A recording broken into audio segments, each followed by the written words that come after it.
DPS Tabiji corona guideline के साथ फिर से हुआ शुरू। स्कूल बस से लेकर कक्षाओं तक social distancing, hand sanitization, thermal scanning के बाद कराई जा रही है पढ़ाई।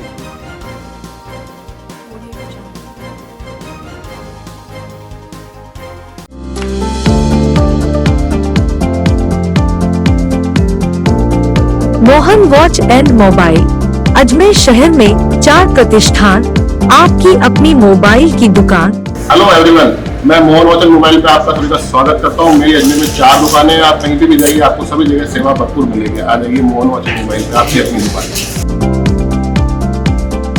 जहां आपको मिलेंगे हर ब्रांड के लेटेस्ट मोबाइल और एक्सेसरीज, वो भी सबसे कम और किफायती दरों पर। मोहन वॉच एंड मोबाइल कचहरी रोड, नसीराबाद रोड, वैशाली नगर और स्टेशन रोड, अजमेर। तबीजी स्थित डीपीएस स्कूल कोरोना नियमों को फॉलो करते हुए 10 महीने बाद फिर से शुरू हो चुका है। स्कूल की प्रिंसिपल डॉक्टर नीरू पाठक ने अभिभावकों को सुरक्षा का भरोसा दिलाया है। उन्होंने बताया कि बस में स्कूल लाने और कक्षाओं में 50% उपस्थिति के निर्देशों को फॉलो करते हुए अध्ययन कराया जा रहा है। हैंड सैनिटाइजेशन, थर्मल स्कैनिंग और सोशल डिस्टेंसिंग सभी नियमों की पूरी तरह से पालना करते हुए विद्यार्थियों को कक्षाओं में सुरक्षा के साथ अध्ययन कराया जा रहा है। करिकुलम एक्टिविटीज़ में भी कोविड गाइडलाइन की निर्देशों की पालना करते हुए एक्टिविटीज़ को कराया जाता है। अभिभावक अपने बच्चों को बेझिझक स्कूल भेजें। डॉक्टर पाठक ने स्कूल में किए जा रहे सुरक्षात्मक उपायों की जानकारी देते हुए बताया। देखिए, जैसे पेंडेमिक अभी ऑलमोस्ट ख़त्म सा हो चुका है, लेकिन फिर भी प्रिकॉशंस लेना बहुत ज़रूरी है। और प्रिकॉशंस सिर्फ स्टूडेंट्स के एस्पेक्ट से नहीं होता है। स्टाफ मेंबर्स, जो लेडी कंडक्टर्स हैं जो बसेस में हैं, और जो टीचर्स हैं जो क्लासेस में पढ़ा रहे हैं, सभी के लिए वो इक्विवेलेंट है। और प्रोटेक्टिव मेजर्स वो सभी के लिए, तो सभी की जो प्रोटेक्शन और प्रोटेक्टिव मेजर्स को चलते हुए हम लोग इस चीज़ों का ध्यान रख रहे हैं कि सभी मास्क लगाएं, सैनिटाइज़र का यूज़ करें। बच्चों को स्ट्रिक्टली हमने बोल दिया है कि फेस शील्ड और मास्क वो लगा के आएंगे। अपने साथ में 50 ml का सैनिटाइज़र वो हमेशा कैरी करते हैं। अभी भी 9, 10, 11, 12 के जो स्टूडेंट्स हैं वो काफ़ी दिन से आ रहे हैं और अच्छी स्ट्रेंथ में अभी आ रहे हैं। And we are following all the SOPs। और बच्चे पूरी तरह से हम लोग ध्यान रखते हैं। बच्चों को कुछ भी ऐसा कोई भी इन्फेक्शन का डर नहीं हुआ। उसका काफ़ी सारे कारण हैं, इन द सेंस कि जब बच्चे बोर्डिंग करते हैं तब हम लोग पल्स ऑक्सीमीटर से ऑक्सीजन लेवल को चेक करते हैं। देन थर्मोगन से हम लोग टेम्परेचर लेते हैं, उसको रिकॉर्ड करते हैं। बसेस में सोशल डिस्टेंसिंग का ध्यान रखते हैं। जो बच्चे कफ और कोल्ड से ग्रसित हैं उन बच्चों को स्कूल ही नहीं आने देते। तो ये सारे जो SOPs हैं वो हम गाइडलाइंस को फॉलो करते हैं। बच्चे सोशल डिस्टेंसिंग के नियमों का पालन करते हैं। आप क्लास में अभी भी जाके देखेंगे तो 15 स्टूडेंट्स से ज़्यादा आपको किसी भी सेक्शन में नज़र नहीं आएंगे।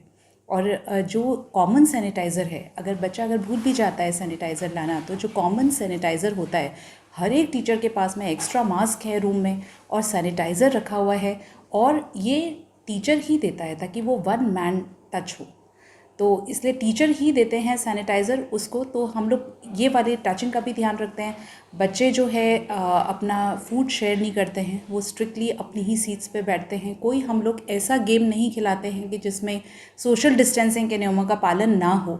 जैसे अगर योगा करवा रहे हैं, एक्टिविटी लेसन्स उनको देते हैं, लेकिन योगा करवाते हैं। अगर कुछ डांस के भी कुछ पोस्चर्स अगर टीचर बता रहे हैं तो वो भी सोशल डिस्टेंसिंग के साथ में होती है। तो 2 गज की दूरी हमेशा रहती है बच्चों के बीच में। तो और ऑफ कोर्स सबसे on top of that is counselling of the students. उनको इस चीज़ की इम्पोर्टेंस पता होनी चाहिए कि अगर वो स्कूल आए हैं तो वो सेफ़ हैं, साउंड हैं और अपने आप को वो प्रोटेक्ट करके चलें। एक मैम ये भी है कि कोरोना का जब से हुआ है पूरा 1 साल हो गया है, बच्चों की एजुकेशन बहुत पीछे अब चली गई है। ऑनलाइन एजुकेशन जबकि शुरू रही है, लेकिन पेरेंट्स अभी भी जो है वो बच्चों को भेजना नहीं चाहते हैं स्कूल। कई जगहों पर उन्होंने शुरू कर दिया है। इसमें पेरेंट्स से आप क्या अपील करना चाहेंगे? नहीं, उनका जो सोचना है वो वाजिब है, क्योंकि अपना बच्चा है तो वो पजेसिव भी होते हैं, थोड़े प्रोटेक्टिव भी होते हैं। एज पेरेंट्स उनको होना भी चाहिए, लेकिन एट द सेम टाइम हम भी उनको अपने ही बच्चों की तरह ट्रीट करते हैं। मैंने जैसा आपको बोला कि ये प्रोटेक्शन पे सभी के एस्पेक्ट से ज़रूरी है, ना सिर्फ बच्चों के बट टीचर्स के भी और स्टाफ मेंबर्स के भी। उनको बिल्कुल फ़िक्र करने की ज़रूरत नहीं है, क्योंकि हम लोग इस बात का पूरा ध्यान रखते हैं कि उनके बच्चे सेफ़ और साउंड ही घर पे जाएं।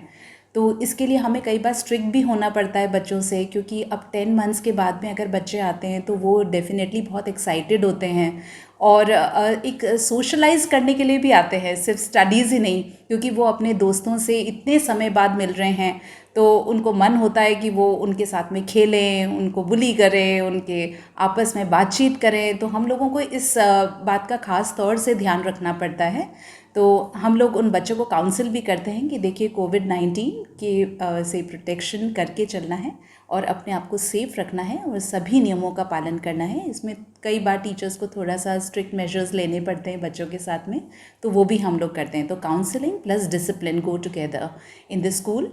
पेरेंट्स को ऐसी कोई फ़िक्र करने की ज़रूरत नहीं है, क्योंकि हम लोग कोई भी अगर सिम्टम होता है तो बच्चों को हम लोग बोर्डिंग ही नहीं करने देते बस में। इनफैक्ट बस में भी हम लोग सोशल डिस्टेंसिंग का ध्यान रखते हैं। एक सवाल में भी है क्या इस बार समर वेकेशंस होंगे या स्टडियाँ कंटिन्यू रहेगी? आई थिंक स्टडीज़ कंटिन्यू रहेंगी, लेकिन जब इंटेंस टेम्परेचर्स होते हैं तो हमें बच्चों की कन्वीनियंस के अकॉर्डिंग थोड़ा सा गैप देना ही पड़ता है।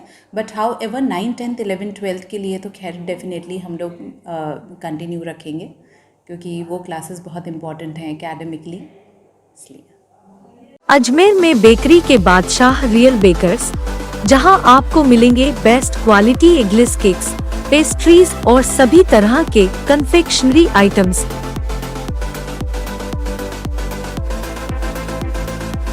You tried the rest, now try the best. Real Bakers, near Collectors Residence Bank Colony चौराहा पुलिस लाइन अजमेर और नियर कनक श्री गार्डन जवाहर नगर अजमेर।